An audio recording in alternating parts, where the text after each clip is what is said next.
मेरी बेटी ये तो अब जो है उनसे पूछना पड़ेगा कि वो सोचते क्या हैं। उन्होंने देखिए सरकार जो हमारी है ना, वो ये सोचती है कि अगर कोई हिंदू मजबूत हिंदू मरेगा तो बाकी हिंदू डरेंगे और हमें वोट करेंगे। बात कर रही हूँ मेरी बेटी, सनातन को बचाने के लिए ही खालसा बना है। ये गुरु तेग बहादुर जी के दरबार में कश्मीर के ब्राह्मण गए थे और उन्होंने बताया कि जी औरंगजेब बहुत अत्याचार कर रहा है। बहुत बहुत धन्यवाद एक बार फिर से हमारे चैनल पे आपका आने का।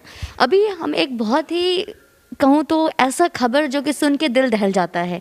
हिंदुस्तान तो छोड़िए, पाकिस्तान से भी किसी को पैसे देकर ट्रेनिंग देकर भेजा जाता है और एक बार जैसे स्वर्गीय कमलेश तिवारी जी के साथ हुआ, एक बार फिर से वो इतिहास दोहराया जा रहा है। तो इसके बारे में क्या कहेंगे? पूरी तरीके से दिल्ली की पुलिस ने जो सामने जो चीज़ें लाई हैं दिल को दहला देती है, इस पर क्या कहेंगे आप? नहीं, ये बेटा बिल्कुल दिल को दहलाने वाली चीज नहीं है, तो नॉर्मल चीज है। देखिए आप मेरे पीछे देखिए, ये जो चित्र बना हुआ है ये गुरु गोविंद सिंह जी महाराज हैं और उनके हाथ में जो है, ये गुरु गोविंद सिंह जी 9 साल के थे, उनके हाथ में उनके पिता गुरु तेग बहादुर जी का सर है। और ये आप देख रही हैं, ये भाई सतीदास हैं, वो भाई दयाला हैं, ये वो निर्दोष सन्यासी हैं जिन्हें इस्लाम हमेशा, देखिए किस तरह से कढ़ाई में तल दिया, रुई से जला दिया, गर्दन काट दी। गुरु गोविंद सिंह जी के 4 साहिबजादों में 2 को दीवारों में चिनवा दिया, 2 को युद्ध के मैदान में निर्दोष होकर, मतलब 43 सिखों के सामने 10 लाख लोग खड़े हुए थे, मार दिया। तो ये इस्लाम के जिहादियों का इतिहास है, वो किसी को जिंदा नहीं छोड़ते। और खासतौर से मुझ जैसे लोग जो इस्लाम के जिहाद का सच दुनिया को बता सकते हैं, ऐसे लोगों को तो वो जीवित ही नहीं छोड़ते, ऐसे लोगों को वो किसी भी कीमत पर जीवित नहीं छोड़ते। तो मेरी बेटी इसमें कोई नई बात नहीं है, उन्होंने हमेशा यही किया है। ये एक लुटेरों का, डकैतों का, सातिर अपराधियों का गिरोह है जो दूसरों के डर पर पलता है। अगर दुनिया से इस्लाम के जिहादियों का डर खत्म हो जाएगा तो इस्लाम खत्म हो जाएगा, क्योंकि इस्लाम में कोई अच्छाई नहीं है। बहुत सारे लोग इस्लाम से इसलिए नहीं निकल पाते क्योंकि वो डरते हैं कि अगर हमने सच बोला तो हमारा कत्ल कर देंगे। बाहर जो इस्लाम से बाहर के लोग हैं उन्हें भी सच नहीं बोलने देना चाहते, क्योंकि उन्हें पता है कि अगर सच इस्लाम का मुसलमान भी जान गए तो इस्लाम को छोड़ देंगे। तो मेरी बेटी इसमें बिल्कुल डरने की बात नहीं है। ये तो मेरा सौभाग्य है कि मुझे भगवान ने ये अवसर दिया, मेरी माँ ने और महादेव ने मुझे ये अवसर दिया कि आज मैं गर्दन कटाकर। मैं आपको रोकूंगी। एक सवाल हमने ये देखा कि जहांगीर जो भी जिनको भी दिल्ली पुलिस ने गिरफ्तार किया, उनके पास एक बार फिर से वही चीज़ें देखने को मिली। कलावा हो गया, हिंद और भगवा के कपड़े हो गए, और बाकी जो कारतूस और बंदूक वो तो अपनी जगह पर उनकी ज़रूरत थी।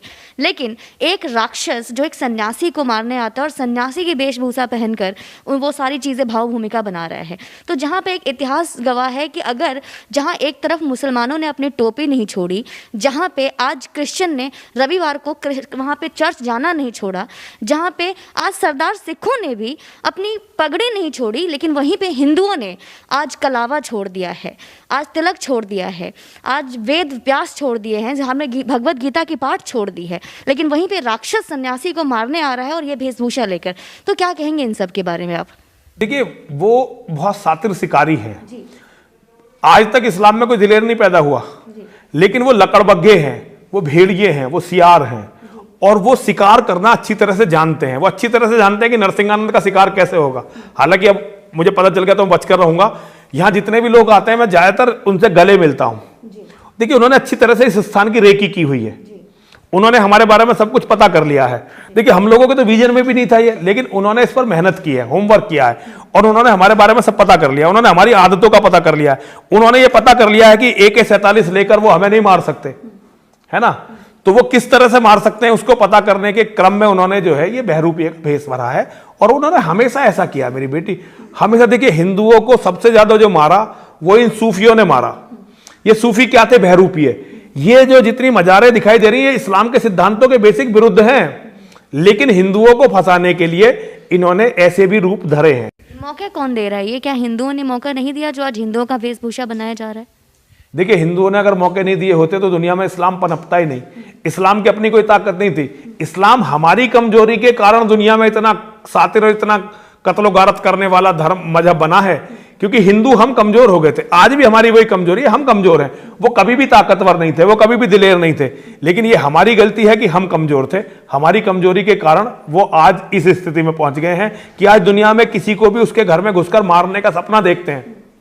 तो मेरी बेटी इसमें कोई अजीब बात नहीं है, ये हमारी हमेशा से कमजोरी रही है, उन्हीं कमजोरियों का हम आज भी शिकार हैं। जी, जहाँ पे पाकिस्तान से लेके कश्मीर सबको पता चल गया है कि कैसे स्वामी जी को मारना है, उन्होंने एक एक चीज़ों का पूरा मुआवजा कर लिया है, एक एक चीज़ का मुआयना कर लिया है, लेकिन वहीं पे यूपी पुलिस, हिंदुस्तान की केंद्रीय सरकार, उनका क्या रोल है इसमें? अभी तक क्या आपको कोई सिक्योरिटी मिली है? देखिए मेरे पास पहले से जो है एक कांस्टेबल है, एक कांस्टेबल वो और बढ़ा रहे हैं, शायद 2 कांस्टेबल पाकिस्तान से आया हुआ एक आतंकवादी को रोकने के लिए काफी होगा। मेरी बेटी ये तो अब जो है उनसे पूछना पड़ेगा कि वो सोचते क्या हैं। उन्होंने देखिए सरकार जो हमारी है ना, वो ये सोचती है कि अगर कोई हिंदू मजबूत हिंदू मरेगा तो बाकी हिंदू डरेंगे और हमें वोट करेंगे। आज एक बहुत बड़ा ये भी कारण है मेरी बेटी कि मेरी मौत के बाद हिंदू सबको डर जाना है, तो वो डर के वोट करेंगे उन लोगों को जिनकी आज सरकार है। तो इसलिए सरकार सोचती है कि जैसे देखिए कमलेश तिवारी जी को अखिलेश यादव ने 17 गार्ड दे रखे थे, 17 गार्ड, और 17 क्योंकि उनके पास पुलिस कर्मचारी थे तो मरने के चांस बहुत कम थे। कमलेश तिवारी जी कब मरे? जब उनकी सारी सिक्योरिटी हटा दी गई थी, केवल एक गार्ड रह गया था उनके पास। तो ऐसे ही जो है हमारे पास तो एक ही गार्ड है, अब 2 कर दिए, कल से 2 कर दिए। तो जो थाने वाला है गार्ड, उसे तो परमानेंट नहीं मानना चाहिए, टेम्परेरी होता है। एक तरह से हमारे पास एक सिपाही है कांस्टेबल जो परमानेंट है। अब देखते हैं, देखिए क्या होता है। ये कोई देखो, लेकिन बेटा हम केवल इनके भरोसे भी नहीं है ना, माँ और महादेव भी तो कुछ चीज है ना। हमारी माँ है, हमारे महादेव है, और हमारे यहाँ पे जो है जैसे बाबा परमिंदर जी हैं, ये कारगिल लड़के आए हैं, इनके बैठे बैठे मैं बिल्कुल सुरक्षित हूं। अगर ये यहाँ बैठे हैं तो धरती की कोई ताकत, मौत जब आएगी वो अलग आएगी, वो अलग बात है, लेकिन ऐसे कोई मुझे मार नहीं सकता। ऐसे मेरे साथ में बहुत सारे शेर हैं। बाबा परमिंदर जी बैठे हैं, हम इनका भी स्वागत करते हैं। लेकिन आपने हमें ये भी चित्र दिखाया वीडियो की शुरुआत में, खालसा जी का आपने हमें बताया, और हमने ये भी सुना कि खालसा सनातनी का एक संतान है। इसके बारे में सुनकर मैं थोड़ा बहुत आश्चर्यचकित हूँ। आप इसके बारे में हमारे व्यूअर्स को बताएंगे कि खालसा का सनातन धर्म से क्या वास्ता? कैसी बात कर रही हो मेरी बेटी, सनातन को बचाने के लिए ही खालसा बना है। ये गुरु तेग बहादुर जी के दरबार में कश्मीर के ब्राह्मण गए थे और उन्होंने बताया कि जी औरंगजेब बहुत अत्याचार कर रहा है, हमें इससे बचाओ। तो गुरु तेग बहादुर जी महाराज ने कहा कि भाई सनातन का कोई महापुरुष अगर आगे बढ़ के अपना प्राण अर्पण कर दे इस्लाम के जिहाद से लड़ते हुए, तो हिंदू जग जाएगा। तो वहां उनके 9 साल के बेटे गुरु गोविंद सिंह जी महाराज खड़े थे। उन्होंने अपने पिताजी से कहा कि पिताजी आपसे बड़ा महापुरुष कौन है? तब गुरु गोविंद सिंह जी महाराज ने अपने बेटे की बात को ईश्वर की बात माना कि भाई ये मुझे ईश्वर की तरफ से आदेश आया, जो बच्चे ने बोला है ये ईश्वरीय आदेश है। और वो गुरु गोविंद सिंह जी महाराज की बात को मानकर चल दिया अपने साथ 3 लोगों को लेकर, भाई सतीदास, भाई मतीदास, भाई दयाला। उन्हें लेकर चल दिए दिल्ली की तरफ। दिल्ली पहुंचने से पहले उन्हें गिरफ्तार कर लिया गया, और बल्कि उन्होंने पहले संदेश भिजवाया था औरंगजेब को कि भाई अगर औरंगजेब ने तेग बहादुर को बदल दिया तो सारे हिंदू बदल जाएंगे। अब औरंगजेब तो आपको पता ही है उसका इतिहास कितना खूंखार था, तो उसने फौज भेज दी गुरु तेग बहादुर जी को पकड़ने के लिए, लेकिन वो तो खुद ही दिल्ली आ रहे थे। बीच में उन्हें गिरफ्तार करके ले गए। औरंगजेब ने कहा धर्म बदलो अपना। उन्होंने कहा भाई मैं धर्म कैसे बदल लूं, धर्म तो बदला नहीं जाता। तो औरंगजेब ने उनके साथ जो 3 लोग थे, भाई सतीदास, भाई मतीदास, भाई दयाला, एक को तो आरे से बीच में चिरवा दिया। पहले एक सतीदास जी से कहा कि भाई धर्म बदलो, उन्होंने कहा भाई मेरे गुरुजी ने नहीं बदला तो मैं क्यों बदलूं, तो उन्हें आरे से चिरवा दिया। एक भाई को जो है खौलते हुए तेल के कड़ाह में बैठा दिया, खौलते हुए तेल के कड़ाह में बैठाकर तल दिया। एक को रुई में लपेट कर जला दिया। देखिए ये बन रही है ना पेंटिंग है, ये इस उज्जवल इतिहास की पेंटिंगें हैं जो हम यहाँ बन रही हैं। तो ये सारी चीजें हैं मेरी बेटी। तो ये खालसा की स्थापना ही सनातन को बचाने के लिए हुई थी। एक तरफ जहाँ पे आप हिंदुओं के लिए, सनातन धर्म के लिए इतना लड़ रहे हैं, जहाँ पर मुझे ये भी सुनने को मिला कि हर दूसरे दिन आपके सोशल मीडिया अकाउंट को डिलीट कर दिया जाता है जिससे कि आपकी बातें और लोगों तक ना पहुँच सके, लेकिन दूसरी तरफ और भी हिंदू, जैसे आपने बोला कि शायद आपकी हत्या हो जाए तो हिंदू डर जाएंगे और सरकार को वोट करेंगे, लेकिन इससे पहले भी बहुत ऐसे आए, चाहे वो हमारे कमलेश तिवारी जी हों या अंकित हो। दिल्ली में अभी हाल ही में बहुत सारे इंसिडेंट हुआ। क्या हिंदुओं पे कोई फर्क पड़ा है? मेरी बेटी, हिंदुओं पर बहुत फर्क पड़ रहा है, लेकिन दिक्कत यह है कि हिंदुओं का कोई नेतृत्व नहीं है, कोई लीडरशिप नहीं है। हिंदू क्या करे बेचारा। देखो एक आम आदमी है जो सुबह घर से निकलता है, अपनी रोजी रोटी कमाता, सांझ को अपने घर में घुसता है। आज उसके बच्चे तक असुरक्षित हैं, उसकी समझ में नहीं आ पा रहा वो करे क्या। कोई सिस्टम नहीं है हिंदू को बचाने का। तो हिंदू की कर्तव्य विमूढ़ होकर बैठा हुआ, उसकी समझ में नहीं आ रहा कि करना क्या है। आज के टाइम में इस्लाम और सेकुलरिज्म में डेंजरस कौन है, खतरनाक कौन है? इस्लाम खतरनाक है। जो तथाकथित सेकुलर है ना, वो भी इस्लामवादी हैं, वो सेकुलर नहीं है। असली सेकुलर तो हिंदू होता है मन से, जिसे कहते हैं ना धर्मनिरपेक्ष। धर्मनिरपेक्ष कोई शब्द नहीं, पंथ निरपेक्ष। देखिए, मैं राम की पूजा करूं तो मैं हिंदू, मैं राम की पूजा ना करूं तो भी हिंदू, और मैं राम को गाली दूं तो भी मैं हिंदू हूं। तो असली पंथ सेकुलर जो होता है वो हिंदू होता है। लेकिन ये जो अपने आप को यहां सेकुलर कहते हैं वो असल में सेकुलर नहीं है, वो इस्लाम के जिहाद की जकात का जो थूक है उसे चाटे हुए लोग हैं।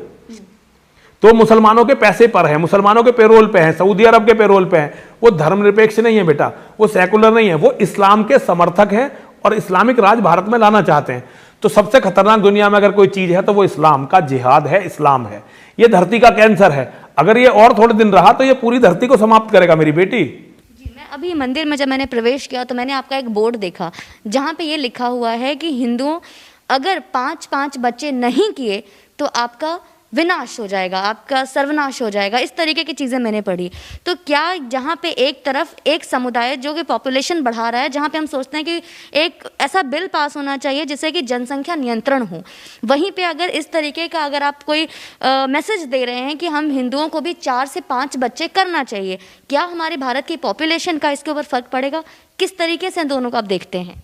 देखिए, हमने भारत सरकार से इतनी मांग की बाबा परमेंद्र आर्य जी और हम सारे देश में घूमे, बड़े बड़े सन्यासियों से मिले, बड़े बड़े एक्टिविस्टों से मिले, और हमने सरकार पर दबाव बनाया कि सरकार जनसंख्या नियंत्रण के लिए चीन के जैसा एक कठोर कानून बना दे। लेकिन सरकार ने तो वो कानून बनाया नहीं, अब तक बनाया नहीं, और अब सरकार बना के कानून लागू नहीं करवा पाएगी क्योंकि मुसलमान किसी कानून को मानते नहीं है। तो मुसलमानों की जनसंख्या तो लगातार बढ़ती जा रही है।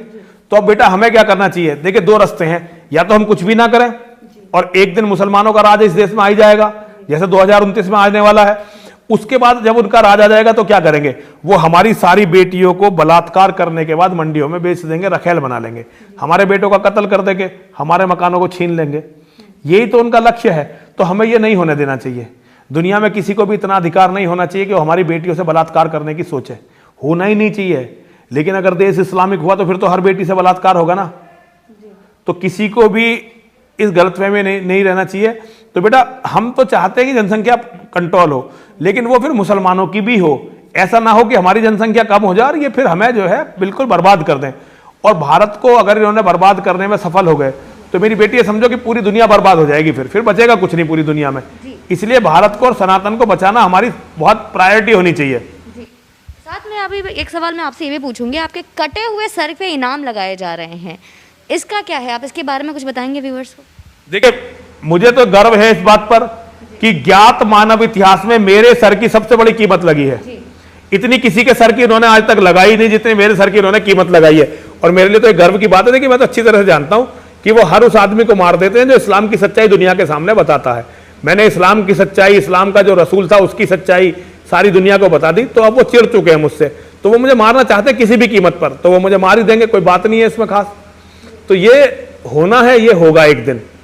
आप खुलेआम कहते हैं कि आपकी हत्या होगी और आप इस चीज़ के लिए बिल्कुल कंफर्म है, सुनिश्चित हैं कि ऐसा होगा। तो क्या ये मैसेज जो सब कोई सुन सकता है, अगर मैं आपको सोशल मीडिया पे अगर आपकी मैसेज वायरल है, सब कोई देख रहा है आपको, इसके लिए आपको क्या लगता है कि सरकार को अभी इस वक्त, योगी सरकार को, मैं स्पेशली मैं केंद्र सरकार की नहीं, योगी सरकार को जो आपसे कुछ किलोमीटर ही दूर है, उनको क्या एक संदेश नहीं मिल रहा होगा? देखिए, मैंने तो कल भी योगी जी से, कल जो यहाँ प्रेस वार्ता हुई थी, मैंने उसमें कहा था कि आज अगर नरसिंहानंद का कत्ल होगा, कल को योगी जी का भी कत्ल होगा, तय हो जाएगा। अगर आज इस्लाम के जिहादी बड़ी आसानी से मेरा कत्ल कर देते हैं तो ये फिर तय हो जाएगा कि फिर यहाँ कोई नहीं बचने वाला। थोड़े दिनों बाद योगी जी का भी कत्ल होगा, क्योंकि ऐसा नहीं है कि वे हमेशा प्रधानमंत्री या मुख्यमंत्री रहेंगे ही रहेंगे, कभी ना कभी तो पद से हटेंगे, और एक बार वो पद से हटते ही उन्हें मुसलमान जिहादी मार देंगे। तो मैंने योगी जी से अनुरोध करा था कि योगी जी मेरी सुरक्षा का ध्यान रखें और मुझे सुरक्षा प्रदान करने की कृपा करें।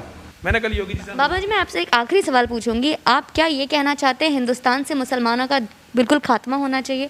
जो मुसलमान जो अब हिंदुस्तानी हैं, तो क्या उनको यहाँ से जाना चाहिए? कहाँ जाएंगे वो? देखिए, मैं ये बिल्कुल नहीं चाहता कि हिंदुस्तान से मुसलमानों का खात्मा होना चाहिए। मैं तो चाहता हूं कि पूरी धरती से इस्लाम के नाम की गंदगी साफ होनी चाहिए। पूरी धरती से इन लोगों को वापस अपने सनातन धर्म में आना चाहिए और सनातन को मानना चाहिए, क्योंकि इस्लाम एक गंदगी का नाम है, इस्लाम एक अज्ञानता का नाम है, इस्लाम एक अंधकार का नाम है, इस्लाम जो है लोगों को खत्म करने की हवस का नाम है। तो सभी लोगों को इससे बचना चाहिए बेटा। इस्लाम कोई अच्छी चीज नहीं है, इसका अध्ययन होना चाहिए बहुत व्यापक तरीके से, और इसका अध्ययन होने के बाद इसको धरती के हर इंसान को समझाना चाहिए, और हम उसके लिए प्रयास कर रहे हैं। हमने यहाँ 17, 15, 16, 17, 18, 19 नवंबर 5 दिवसीय विश्व धर्म संसद यहां बुलाई है शिव शक्तिधाम दासना में। उस पर इन्हीं बातों पर चर्चा करनी है कि इस्लाम के जिहाद की सच्चाई पूरी दुनिया के सामने कैसे लाई जाए।